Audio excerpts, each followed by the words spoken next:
chapitre 1. Vous prenez seulement le verset 18. 1 Corinthiens chapitre 1, le verset 18. La Bible déclare: car la prédication de la croix est une folie pour ceux qui périssent, mais pour nous qui sommes sauvés, elle est une puissance de Dieu. Parole du Seigneur. Veuillez reprendre votre place. Vous prenez également notre texte de base. C'est toujours dans 1 Corinthiens. Vous prenez également aussi 1 Roi chapitre 19 à partir du 12e verset. Vous allez aussi lire cela à la maison. Mais avant toute chose, j'aimerais ici commencer par cette parole. On nous a édifiés par différents messages, différents puissants messages au travers ces programmes. Et il a plu à Dieu que nous puissions aussi être parmi les hommes qui vont ajouter quelque chose de plus afin de bâtir ta vie. Alors, notre thème, le thème qui nous réunit ce soir, s'intitule simplement: notre royaume ne consiste pas en paroles, mais en puissance. Notre royaume ne consiste pas en paroles, mais en puissance. Et parlant de ce mot, j'aimerais que nous puissions parler en trois phases. J'aimerais parler du royaume. Je vais parler également de la parole, mais je parlais également de la puissance. Et parlant du royaume sur la terre des hommes, il y a des organisations où nous voyons des gens qui s'organisent et qui font un État et qui font un royaume, et nous voyons ces royaumes être dirigés par un homme qu'on appelle roi. Et c'est ainsi qu'en définition du royaume, selon la Bible, c'est tout endroit où règne la gloire de Dieu. C'est chaque endroit où Dieu est glorifié. C'est chaque endroit où nous voyons Dieu être adoré. C'est là qu'on appelle les royaumes ou le règne de Dieu. Bien aimé dans le Seigneur, le royaume de Dieu n'est pas tel que nous sommes en train de le prendre. Si j'aimerais bien le définir, le royaume de Dieu, elle est une réalité apparente. Parlant d'une réalité apparente, c'est celle qui a existé d'abord avant les temps. Parce qu'avant que tu sois sur la terre des hommes, le royaume de Dieu a existé. C'est ainsi que quand Christ est en train de parler aux disciples, il leur dit: si ce que vous êtes en train de voir avec les démons être tourmentés et tout est résumé par les doigts seulement, ce qui veut dire le royaume est descendu vers vous. Bien aimé dans le Seigneur. Et par là maintenant de la parole, la Bible déclare qu'au commencement c'était la parole. La parole était Dieu. Elle était au commencement avec Dieu. Toutes les choses ont été faites par elle. Et nul de ce qui a été fait n'a été fait sans elle. C'est ainsi que la parole de Dieu ce soir est seul ingrédient. Le seul ingrédient qui peut booster la vie et qui peut transformer et qui peut encore nous redonner la puissance.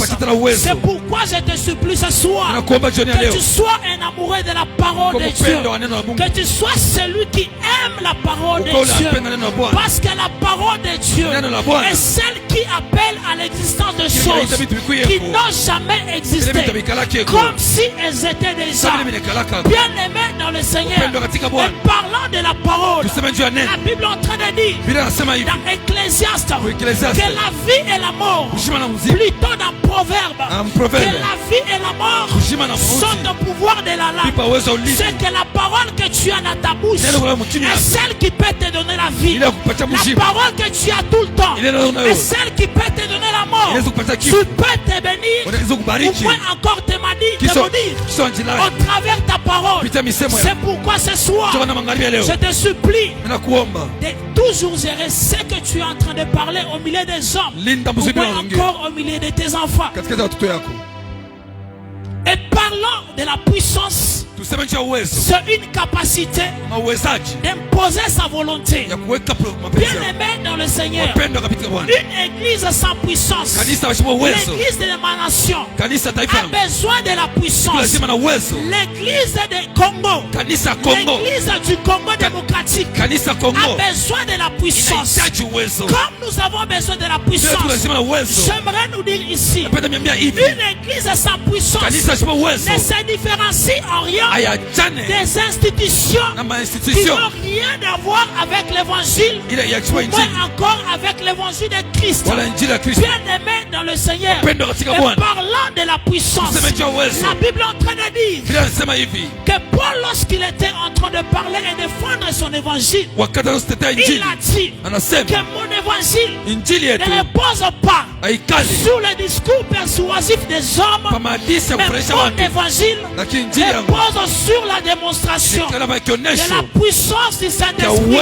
C'est ainsi que ce soir, même quand tu seras en train d'écouter, que la puissance du Saint-Esprit rentre dans ta famille, tout ce que tu es en train de faire, tout ce que tu as comme projet, afin de donner encore une touche d'expertise, afin que tu vives la volonté de Dieu. La puissance, bien aimé dans le Seigneur, notre royaume ne consiste pas en parole, mais notre royaume consiste en puissance. J'aimerais introduire, et par après nous allons filer au plus vite. En termes de révision, j'aimerais parler sur Psaume chapitre 68, qui dit simplement: ton Dieu ordonne que tu sois puissant. C'est par la parole que Dieu ordonne. C'est par la parole que Dieu donne à quelqu'un un ordre de devenir puissant. Mais la question que tu dois te poser, c'est de savoir en quoi tu es fort pour devenir puissant. Parce que tu ne deviendras puissant que dans les couloirs de ton appel. Tu ne deviendras puissant dépendant du fardeau que tu as. Bien aimé dans le Seigneur, dans la vie au quotidien, il faut avoir les fardeaux, car c'est le fardeau qui fera de toi un sanctuaire d'intercession pour les fardeaux et l'environnement, ou encore les domaines que tu veux que Dieu puisse exercer avec toi en puissance. Bien aimé dans le Seigneur, parlant de cette parole, j'aimerais ici que nous puissions revenir sur notre texte de base ce soir. La Bible déclare ce qui suit: que la prédication de la foi, de la croix, est une folie. La prédication de la croix est une folie pour ceux qui périssent, mais pour nous qui croyons, elle est une puissance. Bien aimé dans le Seigneur, la prédication de la foi, avant de devenir une puissance, il y a des préalables à suivre. Il y a un secret ce soir que toi et moi, nous allons découvrir. Quand tu prends ta Bible, nous sommes dans 1 Corinthiens. 1 Corinthiens, chapitre 1, à partir du 25e verset. Si je peux seulement revenir un peu vite pour qu'on puisse évoluer. La Bible déclare: car la folie de Dieu est plus sage que les hommes, et la faiblesse de Dieu est plus forte que les hommes. La faiblesse de Dieu est plus forte que les hommes. Considérez, frères, que parmi vous qui avez été appelés, il n'y a ni beaucoup de sages selon la chair, ni beaucoup de puissants, ni de nobles. Mais Dieu a choisi les choses folles du monde pour confondre les sages. Dieu a choisi les choses faibles du monde pour confondre les puissants. Bien-aimé dans le Seigneur, quand je lis cette écriture, c'était Paul qui était en train de parler avec ses fils à Corinthe. Parce qu'il avait constaté qu'à Corinthe, les gens ne lui accordaient pas trop d'importance. C'est ainsi, lorsqu'il était en train de défendre son évangile, il a dit, s'ils sont apôtres, je les suis aussi. S'ils sont juifs, je les suis aussi. Et s'ils ont travaillé, moi aussi je travaille. J'aimerais ici nous dire, quand Paul est en train de dire ça, il a choisi une bonne manière de se glorifier dans la faiblesse. C'est ainsi que ce soir, parlant de notre royaume, ne se résume pas seulement sur le simple parole, mais sur la puissance. Je introduis ce soir mon sous-thème qui est comme le secret. Le secret de la puissance. Si tu peux noter cela. Le secret de la puissance, c'est la faiblesse. Sûrement tu peux te poser des questions. Comment la faiblesse peut devenir le secret de la puissance? Quand Paul parle de la puissance, parce qu'il était en train de travailler avec la puissance. Si les disciples de Jésus, les hommes comme des pierres, comme des gens, ils ont exercé dans leur ministère avec la puissance. C'est que Paul aussi avait exercé avec la puissance. Mais cela ne lui a pas donné l'occasion de s'enfler. Mais il a gardé son cœur humble. La puissance dans la faiblesse.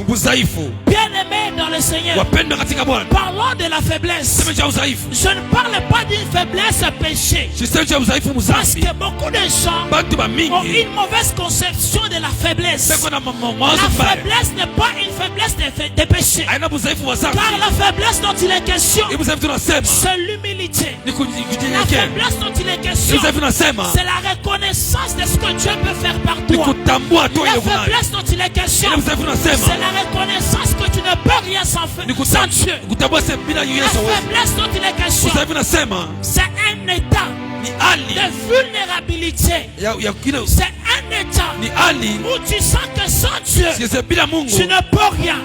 C'est un état où tu regardes tout ce que les hommes peuvent faire, tout ce que le monde peut te présenter, ou encore les défis de la vie. Tu ne peux pas avancer sans Christ. Dieu se plaît des hommes faibles qui se reconnaissent rien sans lui. Et c'est pourquoi lorsqu'il verra cela, il descendra afin de vous apporter la puissance. Notre royaume ne consiste pas en parole seulement, mais il consiste en puissance. Bien-aimé dans le Seigneur, ce soir je parle de la faiblesse. La faiblesse, c'est un état de vulnérabilité. La faiblesse, c'est un état de moindre force, incapable de se défendre soi-même. La faiblesse est un état où tu regardes que tu ne peux pas par toi-même. La faiblesse que je parle, c'est un état de dépendance à Christ. Tu regardes tout ce que tu peux, tout ce que tu peux réaliser dans ta vie. Tu dépends de Christ. C'est ainsi que la Bible déclare. Quand je regarde cet homme de Philippiens, il est en train de dire que je puis tout, non pas par moi-même, mais par celui qui me fortifie. Bien-aimé dans le Seigneur, c'est lui qui peut te fortifier. C'est seulement Jésus. Ce n'est ni moi, ce n'est ni ton papa, ce n'est ni les membres de ta famille. Mais je te rassure ce soir, quand cet homme de Philippiens est en train de dire que j'ai pris tout, non pas par moi-même, j'ai pris tout. Il n'a pas distingué dans quel domaine il peut, mais il a dit que j'ai pris tout. Parce qu'il savait qu'il y avait un homme comme toi et moi qui devrait venir afin de présenter des besoins. J'aimerais te dire ce soir, non, j'ai pris tout. Il y a tes études. Non, j'ai pris tout. Il y a ta santé. société. Non, j'ai plus tout. Il y a ton entreprise. Non, j'ai plus tout. Il y a ton mariage. J'aimerais que tu prennes la foi et dises comme moi. J'ai plus tout. Non pas par moi-même, mais par celui qui me fortifie. Qui est celui qui me fortifie? Si ce n'est Jésus mort sur la croix, qui est celui qui me fortifie? Si ce n'est le puissant de Jacob, bien-aimé dans le Seigneur, parlant de la faiblesse, c'est un état où tu regardes, le monde te propose autre chose, mais toi tu t'appuies sur la grâce de Dieu. J'ai pris tout, non pas par moi-même, mais par celui qui me fortifie. Bien-aimé dans le Seigneur, la faiblesse dont il est question peut être la maternité de la puissance. Ce n'est pas une faiblesse de péché. Ce n'est pas une faiblesse où tu peux te consoler en train de dire je vais pécher parce que la grâce surabonde. Bien-aimé dans le Seigneur, la grâce est là pour autre chose et non pas pour tes péchés. Mais ce soir j'aimerais te dire, si autrefois tu étais tombé, je suis de ceux qui croient que ce soir par la grâce de Dieu tu peux tout, non pas par toi-même mais par celui qui te fortifie. Bien-aimé dans le Seigneur, la faiblesse dont il est question, c'est comme une branche. Et parlant d'une branche, la capacité qu'a la branche de produire les fruits dépend de la sève qui entre dans ses racines. Bien-aimé dans le Seigneur, la branche est connectée à la racine, non pas pendant un temps, mais pour le restant de ses jours. Bien-aimé dans le Seigneur, ne reste pas connecté à Dieu parce que tu as un besoin. Ne reste pas connecté à Dieu parce que tu veux que Dieu fasse quelque chose dans ta vie. Bien-aimé dans le Seigneur, la capacité qu'a une branche de produire les fruits dépend aussi de sa connectivité à la tige. Es-tu connecté à Dieu? Est-ce que tu es connecté à Dieu ce soir afin de produire la puissance? Car la puissance n'est pas une question de personne, mais c'est une question de la connectivité. C'est une question d'intimité avec Christ. Je me souviens, un homme de Dieu était en train de parler dans Matthieu chapitre 6, je crois le verset 6. La Bible est en train de dire, lorsque tu entres dans ta maison, ferme la porte derrière toi. Quand tu veux prier, et entre dans ta maison dans les secrets, prie ton Dieu dans les secrets. Ton Père qui voit dans les secrets, il te le rendra. Bien-aimé dans le Seigneur, les secrets ou la porte, je commence par la porte. La porte veut dire, c'est une affaire de toi et Dieu. Et parlant d'une affaire de toi et Dieu, il s'agit là de l'intimité. Et parlant du secret, les secrets révèlent la profondeur. Et quand tu veux parler avec Dieu, tu dois avoir un mental de parler avec Christ dans la profondeur. Car c'est la profondeur qui te permettra à ce que Dieu puisse agir.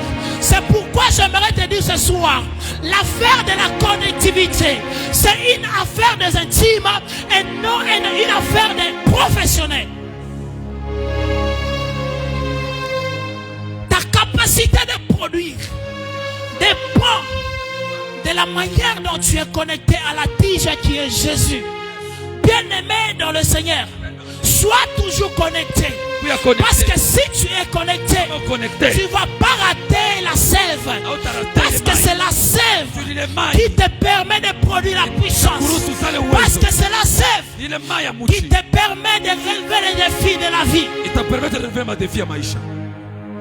Notre royaume ne consiste pas en parole, mais en puissance. Et le secret de la puissance réside dans la faiblesse. Elle réside dans la faiblesse, mais pas une faiblesse de péché, mais la faiblesse de l'humilité, la faiblesse de la reconnaissance. reconnaissance. La faiblesse de mourir à soi-même. Bien-aimé dans le Seigneur, il faut être un amoureux et assoiffé de Dieu. Où tu reconnais que tout ce que tu peux faire, tu le feras si la main de Dieu est sur toi. Il faut être comme cet homme de David. David pouvait consulter Dieu avant d'aller en guerre pour savoir s'il pouvait vaincre. Bien-aimé dans le Seigneur, le monde nous a dit, le monde nous dit qu'on ne chante pas la victoire avant la guerre. Mais David pouvait chanter la victoire parce qu'il avait consulté Dieu. Bien-aimé dans le Seigneur, un intime dans tout ce qu'il est en train de faire, il doit préalablement avoir la voix de Dieu afin de continuer d'avancer. Je parle de cet homme de Moïse. Moïse, avant de sortir de l'Égypte, il avait dit, je ne sortirai pas sans être sûr que tu es avec moi. Bien-aimé dans le Seigneur, tout ce qui t'arrive, tu dois savoir que tu n'es pas rien, et que tu ne peux pas avancer, et que tu ne peux pas exceller sans la main puissante de Dieu. Parce que lorsque la main puissante de Dieu est sur toi, tu vas courir et plus que les chars d'Akab. Je prie que cela soit ma prière ce soir sur ta vie et sur ton ministère, sur ton entreprise et au sein de ta famille. Mais j'attends quelqu'un me dire Amen. Amen. La faiblesse. Quand Paul était en train de pleurer, il était en train de présenter aux hommes, à ses fils, que si je veux me réjouir, je me réjouirai dans la faiblesse. Bien-aimé dans le Seigneur, il y a des hommes qui comprennent mal la faiblesse et qui comprennent aussi mal la grâce de Dieu.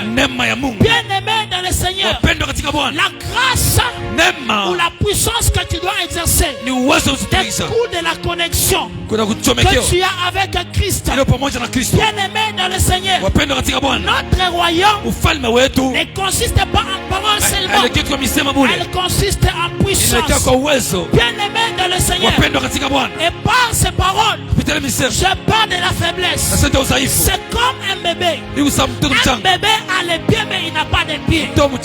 Pour qu'il puisse avancer, il doit compter sur les pieds de sa mère. Certes, oui, il a les pieds, mais il doit compter sur les pieds de sa maman. Bien-aimé dans le Seigneur, chaque fois que tu voudras avancer, sois d'abord attentif à écouter la parole de Dieu, à entendre les parler de Dieu, parce que c'est dans la parole de Dieu qu'il y a des substances pour te permettre à aller emprunter une bonne direction. Parce que quand je parle de la parole, je vois David qui me dit, ta parole est une lampe à mes pieds, une lumière sur mon sentier. Bien-aimé dans le Seigneur, la parole de Dieu, elle est une lampe, mais elle a aussi la capacité d'être une lumière. Parlant de la lampe elle est approximative, mais la lumière elle est vraiment lointaine, elle peut frapper partout. J'aimerais te dire, comme cet aveugle que Christ a dit, va à la piscine de Siloé et tu verras, et de là tu vas te laver le visage afin que tu puisses voir. Mais cet homme n'avait pas de yeux pour voir la direction des piscines, mais il a seulement entendu dans ses oreilles. Et puisque la parole de Dieu elle est une lampe à ses pieds, elle est aussi une lumière sur ses sentiers. Elle lui a permis à ce qu'il puisse aller à la piscine de Siloé afin de recouvrir son miracle. Le royaume de Dieu, notre royaume, ne consiste pas en parole, mais en puissance. Bien-aimé dans le Seigneur, ce qu'il faut comprendre, c'est que Dieu,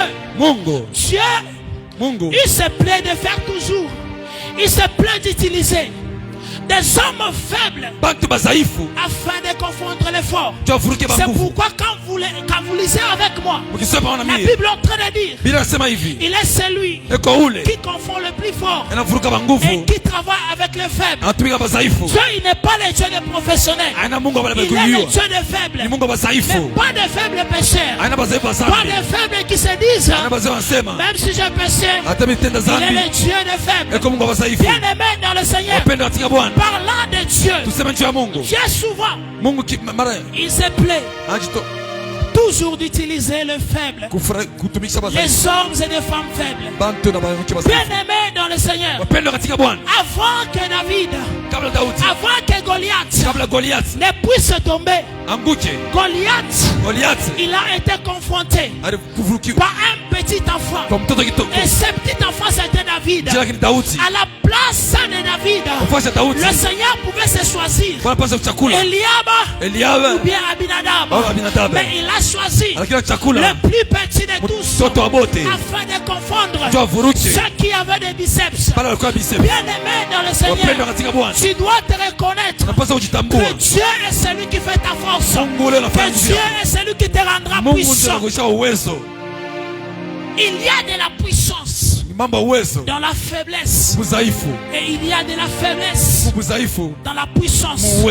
Bien aimé dans le Seigneur, c'est comme cet homme de Moïse. Quand Dieu veut sauver son peuple, il s'est choisi un faible comme Moïse. Il n'a pas choisi un homme fort, il n'a pas choisi quelqu'un qui connaît parler, il n'a pas choisi celui qui avait des biceps, mais il a choisi un faible Moïse.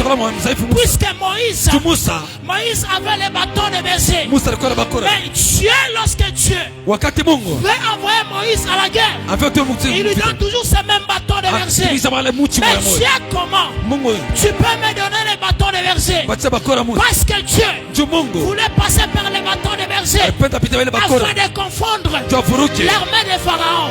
J'aimerais te dire ce soir, Dieu passera par ta faiblesse afin de confondre tes ennemis.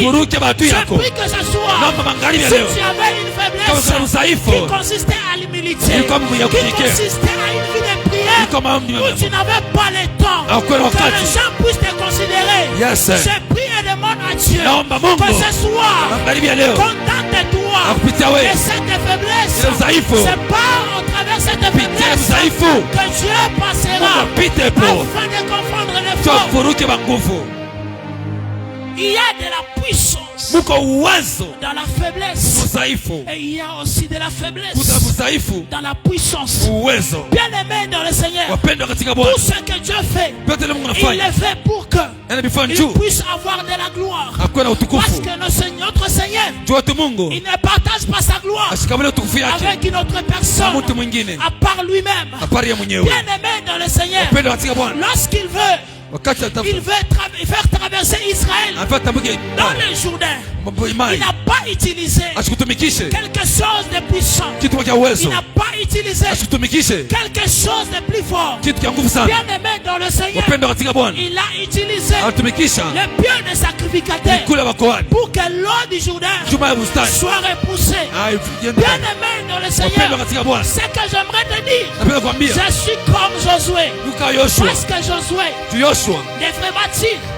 il devrait bâtir un modèle qui était au ciel, le représenter sur la terre, et appeler les sacrificateurs pour que les sacrificateurs tiennent ce modèle et puissent leur précéder afin de repousser les eaux. Bien aimé dans le Seigneur, la Bible est en train de me dire, connais-tu les lois du ciel et exerces-tu son pouvoir sur la terre? C'est que les lois du ciel, ce sont les modèles que Josué avait compris afin de reproduire cela pour révéler la gloire de Dieu au milieu du Jourdain. J'aimerais te dire ce soir, notre but sur la terre des hommes, c'est de reproduire la vie de Christ sur la terre des hommes afin de vivre la puissance. Notre royaume ne repose pas sur les paroles, mais sur la puissance. Bien aimé dans le Seigneur, mais parlons de la puissance. Le seul secret des hommes puissants, c'est la faiblesse. Bien aimé dans le Seigneur, quand Dieu veut visiter le monde, il n'est pas passé par un homme fort, il n'est pas passé par quelqu'un de puissant, mais il a utilisé une femme. Il a utilisé une femme. Il pouvait néanmoins être une postérité de l'homme, mais il a choisi d'être la postérité de la femme. Bien aimé dans le Seigneur, quand nous lisons la Bible, la femme est un être faible. Et parlant de l'être faible, c'est le côté faible. C'est par ce côté-là que Dieu a choisi de visiter et de sauver l'humanité. J'aimerais te dire ce soir, bien aimé dans le Seigneur, Marie est le nom de la femme qui a porté la grossesse de Jésus. Et cette même Marie est le nom de la femme qui est établie dans la Bible comme étant la personne utile et par qui le Seigneur devrait naître. Tu dois aimer la faiblesse. Tu dois aimer la faiblesse. Tu dois aimer ton bâton de berger. Tu dois aimer ton bâton de berger. Car qui sait que c'est par ce bâton que Dieu passera? Qui sait que c'est par ce bâton que Dieu te visitera? Bien aimé dans le Seigneur, la femme à la perte de sang, la femme à la perte de sang, elle était faible, mais dans sa faiblesse, elle avait compris une loi. Je me souviens quand Père était en train de parler, notre royaume ne consiste pas en parole, mais en une parole de foi. Quand tu actives la foi dans ta faiblesse, parce que je sais que la foi et la faiblesse de la croix qui nous a rendus héritiers dans le royaume de Christ. Bien aimé dans le Seigneur, le salut que tu as, le salut que nous avons reçu, la puissance que nous recevons, c'est par la foi, c'est par la faiblesse de la foi que nous recevons cela. Il n'y a pas d'effort, il n'y a pas de qualité que nous avons fourni, il n'y a pas de qualité que nous avons présenté à Christ, mais c'est par la puissance et c'est par sa grâce au moyen de la foi. La faiblesse, nous avons la faiblesse par l'humilité. Si tu peux noter le deuxième point, c'est la faiblesse par la foi. Bien aimé dans le Seigneur, comment tu peux être sauvé alors que tu n'étais pas là? Mais Christ lui-même, il a pris le temps de prendre tout son temps et s'est donné un sacrifice. Bien aimé dans le Seigneur, c'est que tu dois comprendre, le salut que tu as n'a qu'une clé. Et je parle de l'homme des clés, le berger Marcelo, à qui j'aimerais me référer. Et la clé qu'il est question, c'est la foi. Et parlant de la foi, c'est la faiblesse de la croix qui nous a permis à ce que nous puissions être sauvés. Bien aimé dans le Seigneur, parlant de ce thème qui dit simplement, il y a de la puissance dans la faiblesse. Bien aimé dans le Seigneur, je parle de cette faiblesse parce que même lors de la naissance de Christ, Christ n'est pas né dans un palais, il n'est pas né à la maternité, mais il est né dans une étape. C'est un état de faiblesse. Lui qui était destiné à la royauté, mais il est né, il est venu au monde ensemble avec les animaux. C'était une naissance prophétique, comme pour dire, je suis venu parce que je sais que je finirai un jour comme un sacrifice. Bien aimé dans le Seigneur, que ta faiblesse ne puisse pas te tourmenter, car il y a de la puissance attachée à cela. Parce que Christ, la Bible est en train de témoigner dans Ésaïe chapitre 53, il est venu, il sortait de la terre comme une racine, comme une plante, une faible plante qu'on est en train Il est. Qui sortait d'une terre de séchée. Et qui n'avait ni beauté ni éclat. Mais c'est par lui que le salut allait venir au monde. Et que c'est par lui que tu allais être sauvé. Que c'est par lui que tout nom, que tous les genoux fléchira sous la terre des hommes. C'est au travers son nom que les gens chasseront les démons. Et c'est au travers son nom que nous serons sauvés. Bien-aimés dans le Seigneur, ce n'est pas toute faiblesse que tu dois négliger. Car il y a des faiblesses qui produisent la puissance. Si tu veux vivre la puissance, tu dois bien gérer la faiblesse en Christ. Parce que si tu te reconnais que ce que tu es aujourd'hui, tu l'es par Christ. Tu l'es par sa grâce. Bien-aimé dans le Seigneur, tu ne pourras pas t'enfler d'orgueil. Parce que tu reconnaîtras toujours qu'un jour tu étais pécheur. Tu reconnaîtras toujours qu'un jour tu étais pauvre. Tu reconnaîtras qu'un jour tu étais sans puissance. Et ce que tu es en train de faire, c'est par la puissance de Dieu. Et c'est là que tu n'as pas mérité. C'est par la grâce de Dieu. Et c'est par la faiblesse de la croix. J'aimerais te dire que seule la faiblesse qui est comme le secret de la puissance.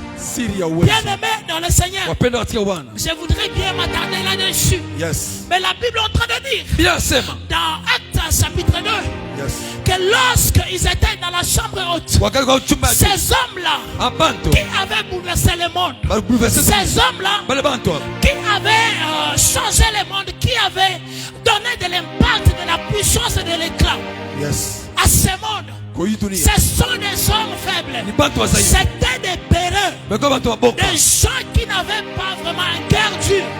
Ce sont des personnes qui n'avaient aucune qualification. Mais Christ a fait en sorte que, au travers ces hommes, que les gens reçoivent la puissance du Saint-Esprit. Bien-aimé dans le Seigneur, j'aimerais te dire une chose. Dans la chambre haute, il y avait des hommes, il y avait aussi des femmes.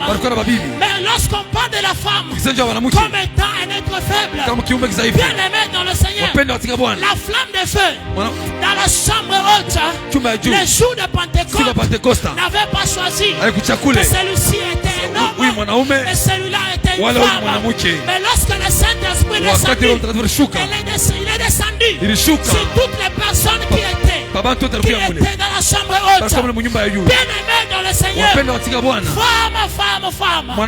Il y en a qui disent que la femme n'a pas la capacité d'enseigner parce qu'elle est un être faible. Bien-aimé dans le Seigneur, la personne qui a vu la résurrection de Christ, c'était une femme.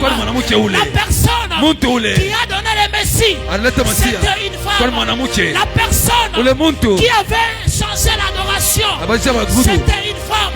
Tous les gens qui étaient autour de Christ ne savaient pas comment adorer. C'est Marie de Magdala qui adora pour la première fois avec les parfums. Bien-aimé dans le Seigneur, la Bible déclare en toutes circonstances, croyez toujours en Dieu parce qu'il est le rémunérateur de ceux qui le cherchent. Notre royaume ne consiste pas en parole, mais en puissance.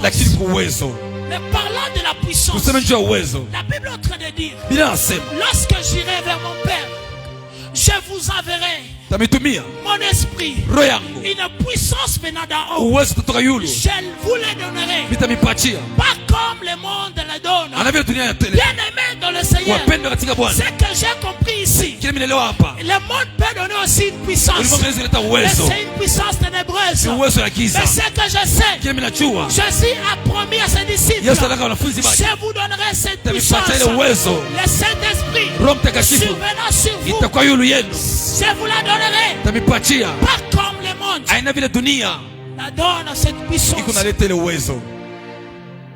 Nous sommes sauvés par la faiblesse de la croix. Nous sommes sauvés parce que Dieu a utilisé une faiblesse dans la Bible qui est la croix. Quant à nous, il suffisait seulement de croire croire. Et les 10 nous est transféré. Et les salis nous est transféré. Et la grâce nous est transférée. Et la sainteté nous est transférée. Et la puissance nous est transférée. Bien-aimés dans le Seigneur, parlons de la faiblesse. Le Saint-Esprit ne descend que sur des personnes qui se reconnaissent faibles.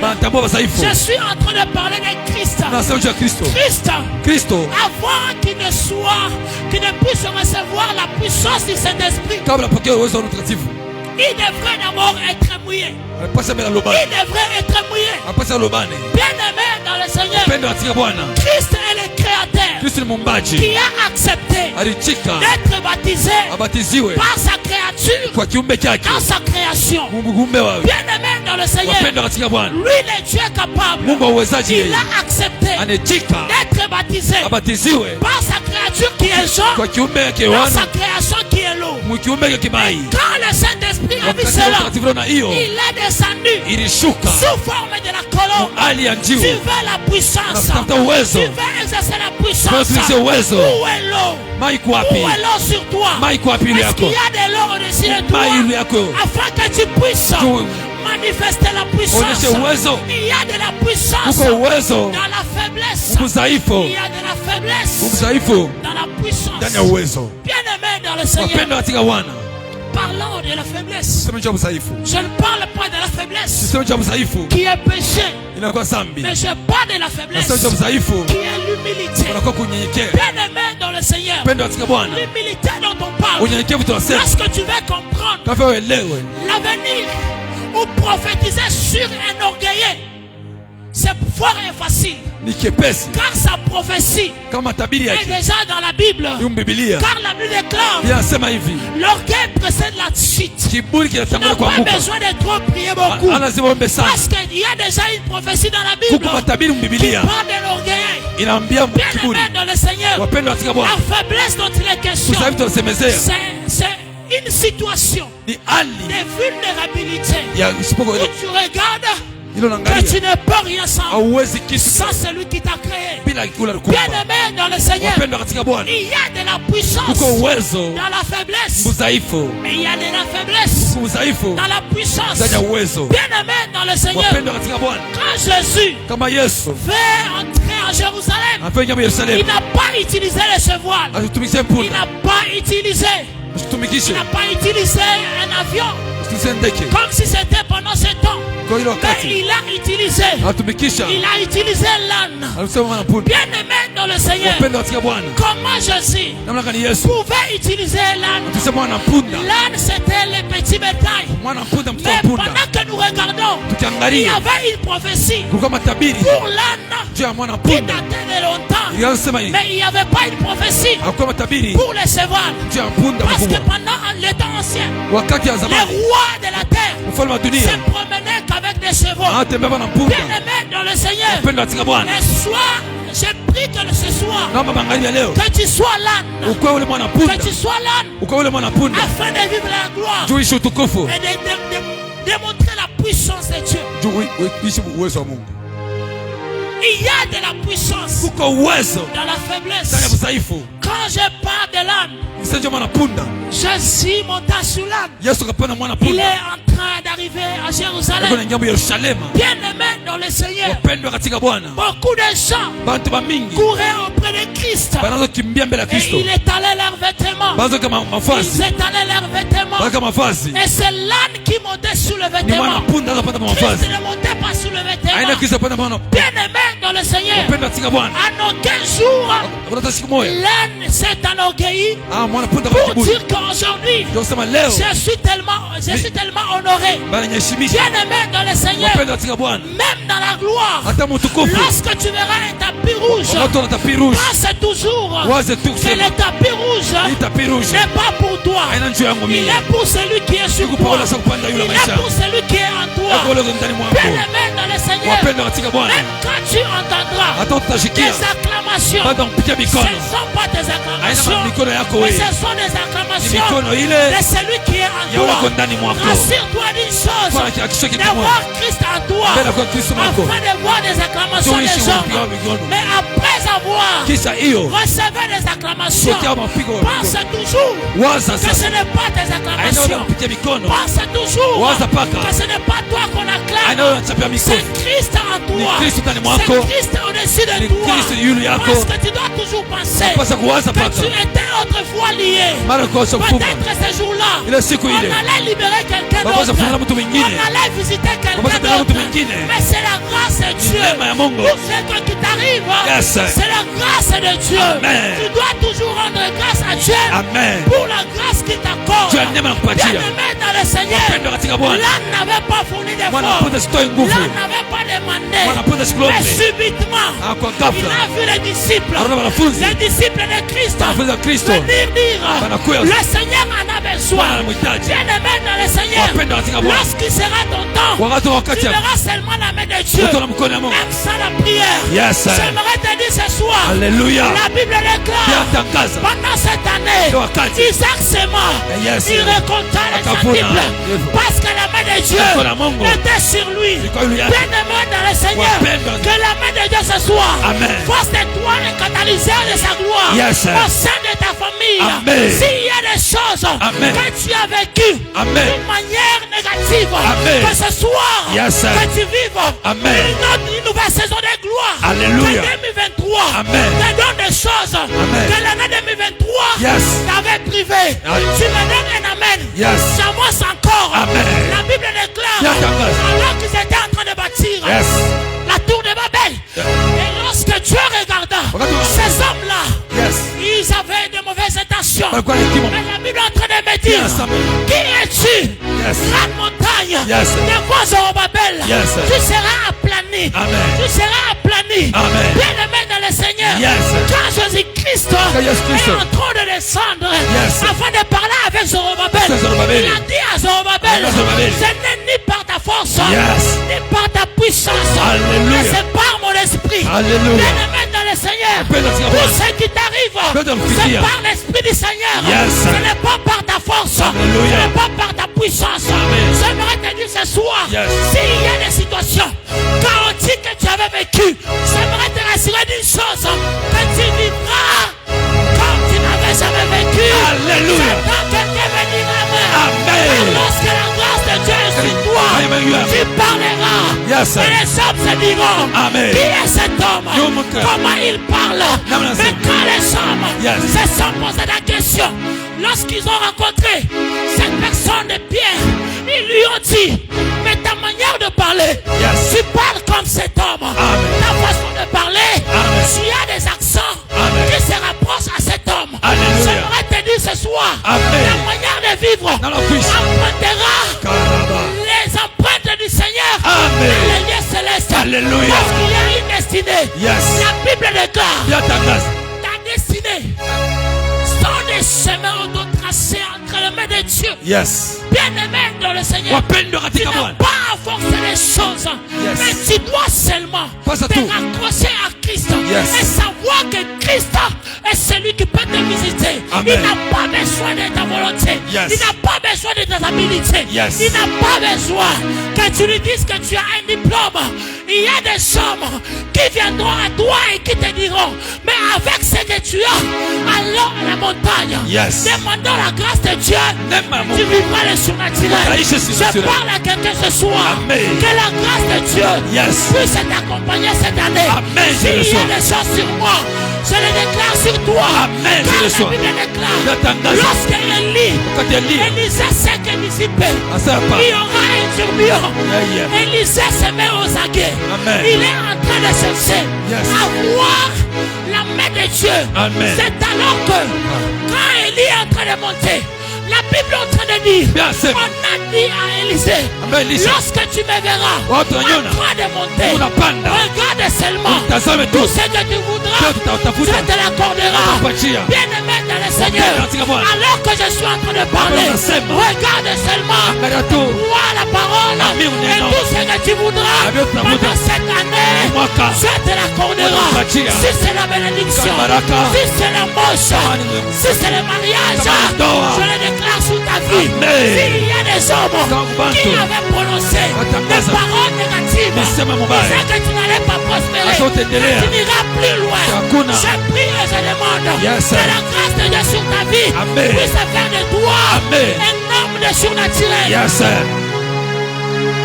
Bien-aimé dans le Seigneur, la grâce de Dieu n'a pas besoin des efforts. Et la faiblesse, c'est la faiblesse qui produit la puissance. Bien-aimé dans le Seigneur, lorsqu'il veut sauver la Samarie de la famine, qu'est-ce qu'il utilise?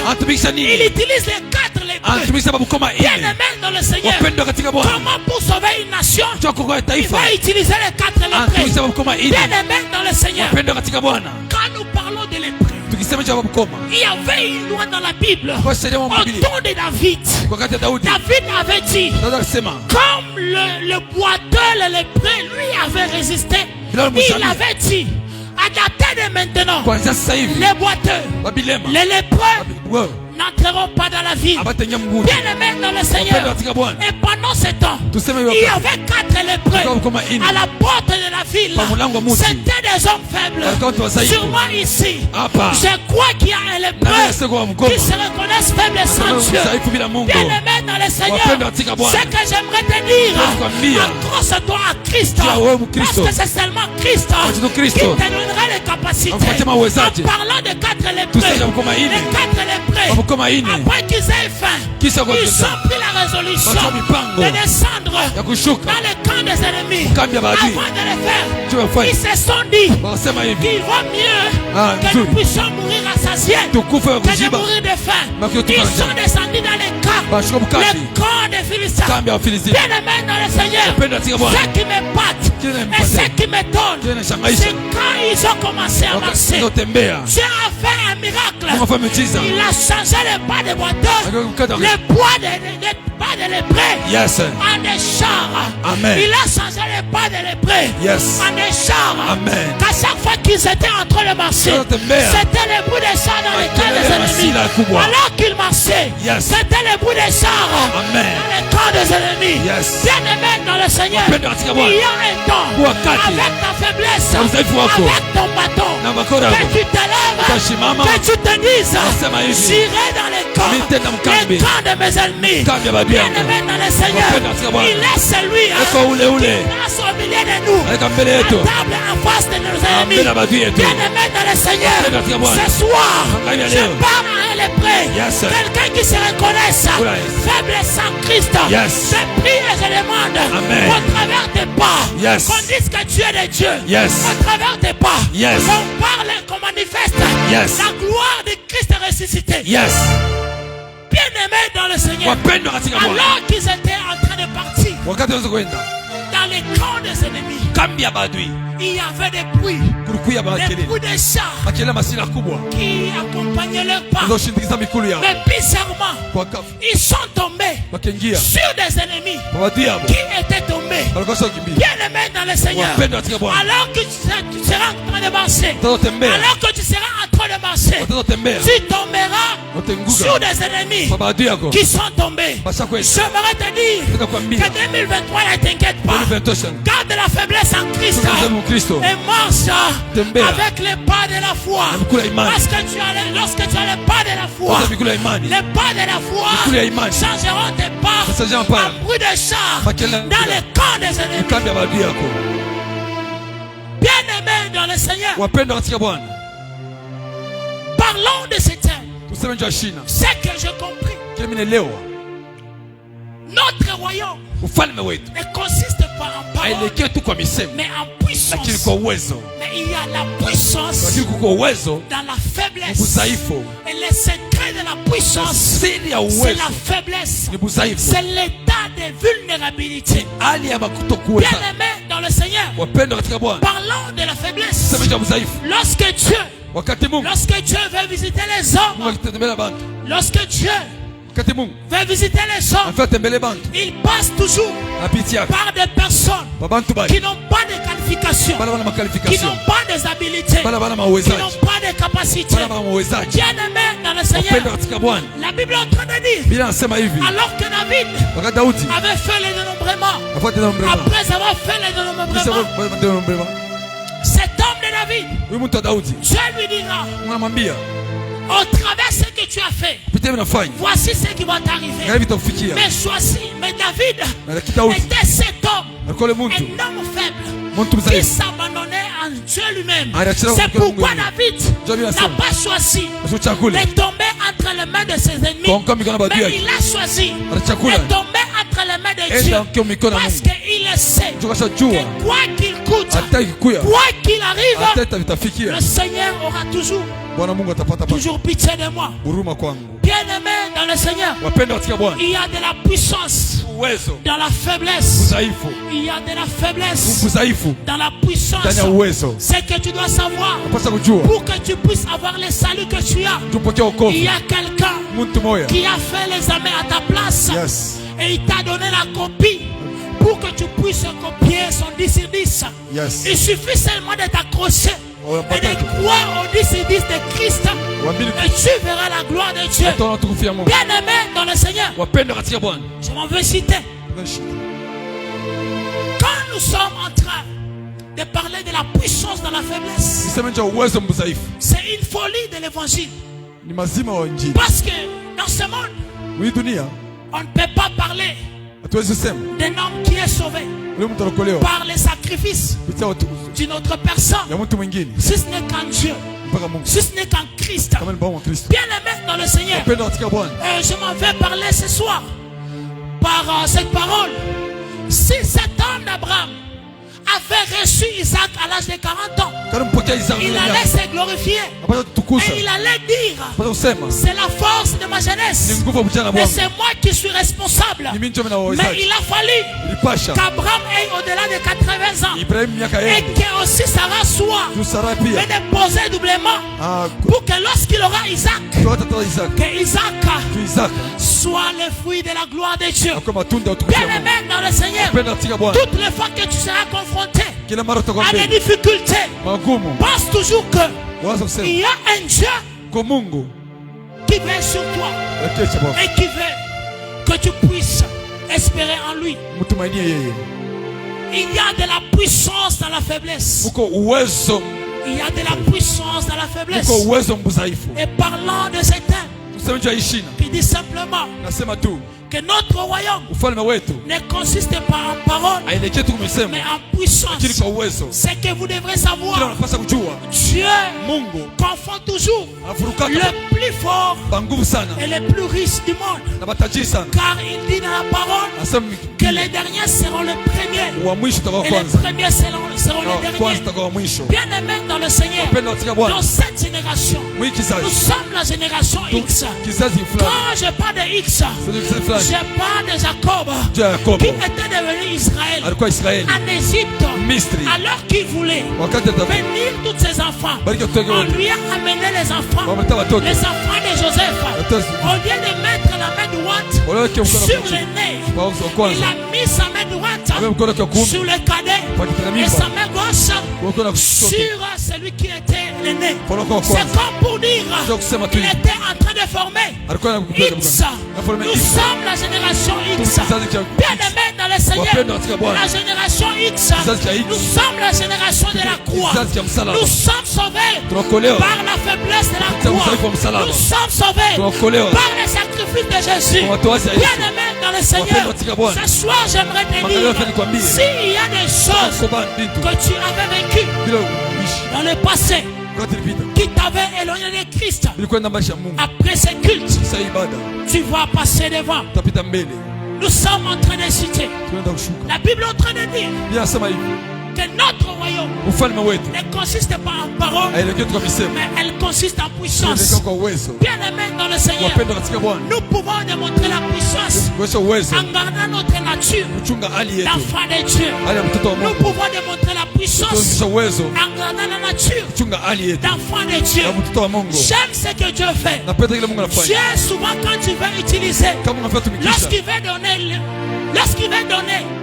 il veut donner au monde des hommes influents. Lorsqu'il veut donner au monde des hommes capables, il passe toujours par des femmes stériles pour que Samson soit né. Samson est né d'une femme stérile. Isaac est né d'une femme stérile.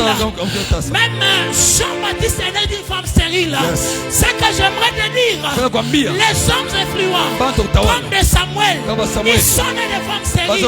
C'est un côté de faiblesse que Dieu est en train de relever. Bien aimé dans le Seigneur. Mais quand on parle de mon Seigneur, il est né d'une vierge. J'aimerais te dire ce soir, au nom puissant de Jésus, il n'y a pas de nom qui avait été donné parmi les hommes et par lesquels ils seront sauvés. Si ce n'est le nom de Jésus, alors ce soir, la Bible est en train de dire, tu n'as agréé ni offrande, ni sacrifice, mais tu m'as formé un corps pour accomplir ta volonté. Car le sang de bouc, si le sang de bouc pendant ce temps couvrait les péchés, mais le sang de Jésus a coulé pour que tu sois sauvé, afin que tu puisses rayonner dans sa présence. Et j'entends quelqu'un me dire amen. Amen. Bien-aimé dans le Seigneur, ton état de faiblesse est celle qui révèle ta grandeur devant Dieu. Et ton état de faiblesse est celle qui révèle la nature de Dieu. Bien-aimé dans le Seigneur, l'église de ma nation, nous voulons vivre la puissance. Aimons la faiblesse en Christ. Nous voulons vivre la puissance. Aimons la faiblesse en Christ. Bien-aimé dans le Seigneur, c'est qu'il faut savoir. Dieu, il se plaît toujours des choses en vie du monde afin de confondre les puissants. Bien-aimé dans le Seigneur, toutes les fois que Dieu va t'élever, pense toujours que quelque part tu étais un pécheur, que quelque part tu n'avais rien et que tu ne sentais pas bon, mais par la grâce de Dieu tu es ce que tu es aujourd'hui. J'aimerais te dire, tout ce qui t'arrive pour que tu puisses palper la gloire de Dieu. Bien-aimé dans le Seigneur, c'est pendant la faiblesse qu'il faut démontrer la puissance de Dieu. Il y a de la puissance dans la faiblesse. Il y a de la faiblesse dans la puissance. Et parlant de la faiblesse dans la puissance, pour qu'il puisse te sauver, il a accepté d'être flagellé. Il a accepté d'être cloué. Il a accepté d'être crucifié. Il a accepté qu'il soit insulté. Il a apporté ses meurtrissures. Et c'est au travers de ces meurtrissures que tu as reçu la vie sauve, que tu as vu la main de Dieu. Bien-aimé dans le Seigneur, dans tout ce qui t'arrive, pense toujours que c'est la grâce de Dieu et que c'est la puissance de Dieu. Les saluts et le produit de la faiblesse de la croix.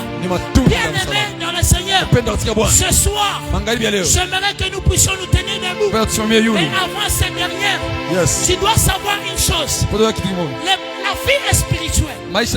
Et parlant de la vie spirituelle, il y a une réalité que j'aimerais que nous puissions savoir avant de prier.